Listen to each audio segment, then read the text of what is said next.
Hello and welcome back to the Fantasy Playmakers. What's up, guys? In today's video, I'm going to be running through my start sits at the running back position, so breaking down all 15 Week 8 matchups and labeling every fantasy relevant as a start or a sit. So what I feel comfortable having these guys in my lineup. They're going to be thumbnails down below for each matchup, so if you guys want to jump around to the players you guys own, that is totally fine. While you guys are watching the video, if you're enjoying the content, please just do me a huge favor, hit that like button, subscribe to the channel, and then let me know your thoughts down below in the comment section. You guys can ask me any fantasy questions. I'll be responding to every single person. But let's get right into our Thursday night football matchup here, where the Packers are traveling to Arizona to take on the undefeated Cardinals. Definitely a little bit of a hit here for the Packers. It looks like they're going to be without Devontae Adams, but I think that probably just makes Aaron Jones an even better play this week. He was going to be a start no matter what, and A.J. Dillon is still going to be a sit. On the other side with the Cardinals, it really looks like both of these running backs, James Conner and Chase Edmonds, are going to be solid starts moving forward. You know, at the beginning of the season, I didn't know if James Conner could kind of keep up his touchdown pace. You know, Chase Edmonds was getting a decent amount of the carries and basically all the receiving work, and James Conner was scoring primarily on goal line touches. But right now, this Cardinals offense has been on fire, and then also the defense has been very solid, so they've been up towards the end of basically every single one of their games, which is going to lead to a better game script for James Conner. So I like both of these backs in this matchup. Then moving on to Sunday, we have the Bengals taking on the Jets. On the Bengals side, Joe Mixon is going to be a start locked into your lineup. His backup, Samaje Perine, has gotten some reps recently. I'm still going to have him as a sit here. If you're in a much deeper league or dealing with a lot of injuries or buys, he may not be the worst overall play because the Bengals should probably have this game wrapped up early, and they may just give Perine some extra looks. On the other side with the Jets, both Michael Carter and Ty Johnson actually produced in Week 7, but it was basically all in the receiving game. That's not something I expect to carry over here in Week 8, and I just don't trust, a running back by committee on an offense that is not going to score a lot of points. In this next game, we have a divisional matchup between the Titans and the Colts, and this is pretty obvious on both sides. Derrick Henry, automatic start, and then same thing with Jonathan Taylor. The Colts finally kind of gave him a huge workload, and the man 100% produced with it in Week 7, so he is in your lineup. Nyheim Hines just has not gotten enough volume in the air to be a startable player. And then Marlon Mack is there, but they're just giving him a few touches a game, basically trying to showcase him because they are trying to trade him. Then we've got the Rams traveling to Houston to take on the Texans, and on this Rams side, it's pretty clear Darrell Henderson has just been a beast this season, and he is a locked-in start. I talked about him in yesterday's video as a buy low player. I think he's going to be a top 12 running back moving forward, so I'd love to have him in my lineup. On the Texans side, all three of these guys have been sits every single week. Just do not trust any of them. This offense really has no upside, and when you have three different running backs getting consistent carries, that's just a situation I do not want to be involved in. This next game is a divisional matchup between the Steelers and the Browns. On the Steelers side, Najee Harris is a no-brainer. And then with the Browns, it looks like Nick Chubb is expected to be back here on Sunday. Both Nick Chubb and Kareem Hunt missed Week 7 on Thursday Night Football. We saw Dearness Johnson kind of break out. Kareem Hunt is not going to be back because he's on the IR. We saw how well Johnson played, but I just don't trust him as a start if Nick Chubb is back in the lineup. If Chubb happens to be out, then Dearness Johnson is a smash play as a start. He really looked great in that game. So if he gets the opportunity to start, I would 100% trust him. We have the Eagles facing off against the Lions. And on this Eagles side, it looks like Miles Sanders is set to miss at least a few weeks. He avoided a break, but it does look like he's going to be out, at least 2, maybe 3 weeks. And in that case, Kenny Gainwell is going to be a solid start. I expect him to take over as the RB1. His backup now, Boston Scott, should get some work, but I think Kenneth Gainwell is going to get a lot of work in the receiving game, which is going to carry his production. So Gainwell's a start, and Boston Scott is a sit. On this Lions side, this is pretty straightforward. DeAndre Swift locked into your lineup, and Jamal Williams is a sit. Williams is getting a decent amount of carries, but his lack of involvement in the receiving game and lack of touchdown upside just makes him someone I do not want in my lineups. Then it's going to be the 49ers traveling to Chicago to take on the Bears.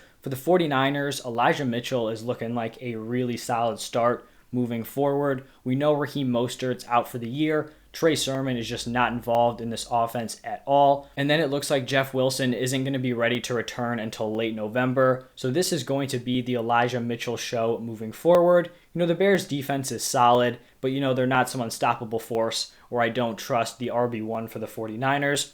On the Bears side, I'm going to be rolling with Khalil Herbert. He looked really good against the Bucs. That's a Bucs run defense that shuts down almost every single running back, and he put together a really nice game. Damian Harris barely got involved.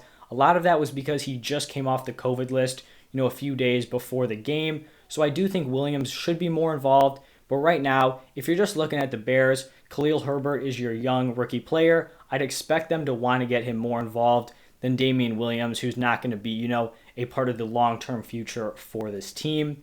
This next game is a divisional matchup between the Panthers and the Falcons. For the Panthers, their offense has been struggling a ton as of late, but I still think Chuba Hubbard is a solid play. He's going to get work on the ground and in the air. He basically has a monopoly over those touches with Christian McCaffrey out. On the Falcons side, Cordero Patterson continues to be a start, and this was finally the week where it looks like Mike Davis was just kind of phased out of the touches. Every single week it was like, man, it doesn't look pretty. He's not efficient, but Mike Davis would always manage to get 10 plus PPR points. The Falcons had a bye in week 7, and then it basically seems like they figured out we're just going to roll with Cordero Patterson. I think Mike Davis had like 4 carries for 10 yards. I started him in a league. He gave me a nice 1 point, so that was pretty brutal, but you just can't be starting Mike Davis moving forward. Actually, another divisional game here between the Dolphins and the Bills.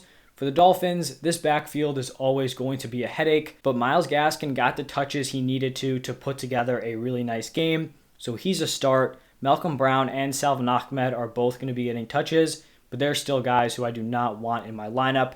On the other side with the Bills, this is another backfield that's kind of all over the place.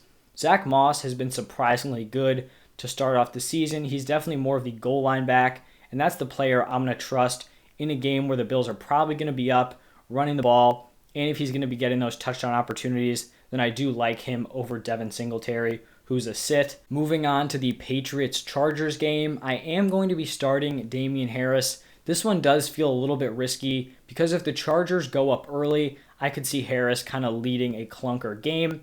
But if the Patriots can kind of stay in this one for a while, Damian Harris should be able to get 10 plus carries, maybe get into the end zone. And then I'm going to be sitting the receiving back, Brandon Bolden.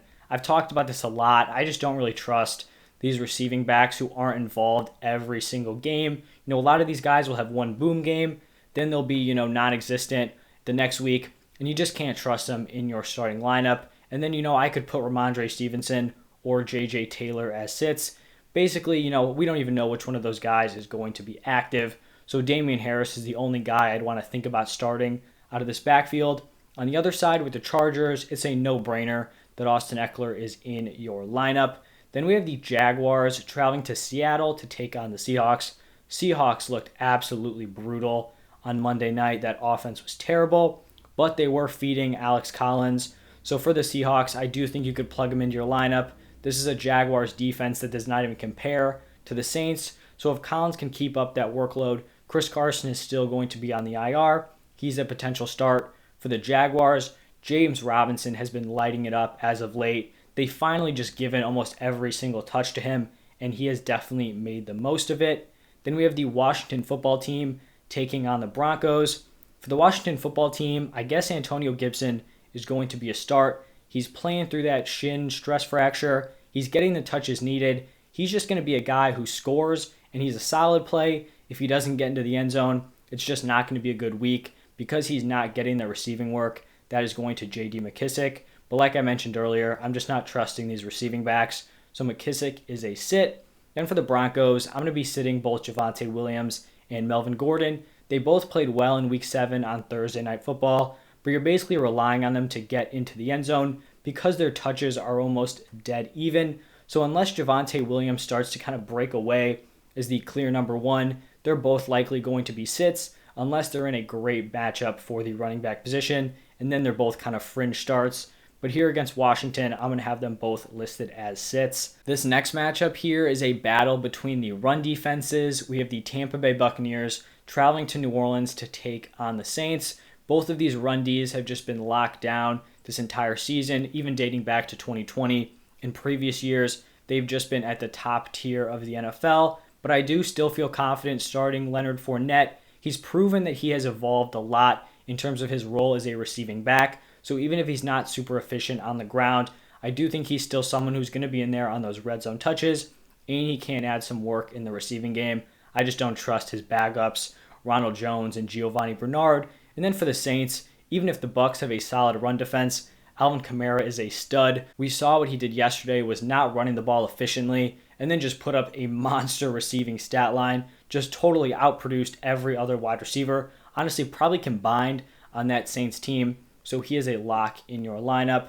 This next game is just stud running backs, Cowboys, Vikings. This one's really a no-brainer. Zeke is a start, Pollard's a sit, and then Dalvin Cook is a locked-in start. And then the last game of the week, Monday Night Football, the Giants traveling to Kansas City to take on the Chiefs. For the Giants, I'm going to roll with Devontae Booker as a start. This Chiefs defense has not been good, and Booker has been getting the majority of those carries out of the backfield. His backup, Elijah Penny, has been seeing some touches, just not enough to warrant him as a start. So Booker's a start, Elijah Penny is a sit. On the Chiefs side, that offense has been struggling. Patrick Mahomes has just straight up not looked good. You can make the excuses of, his interceptions have gone off receivers' hands.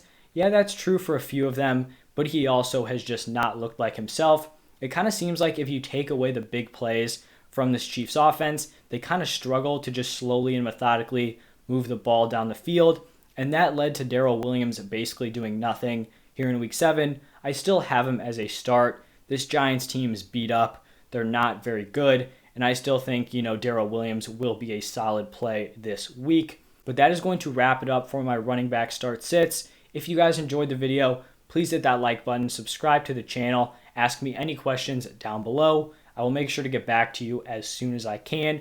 I'm going to be putting out my wide receiver start sits later today, so go check those out. And then I also already have my waiver wire video and my sell high and buy low video out. So go check all of that out. Thank you guys for stopping by, and I'll see you next time.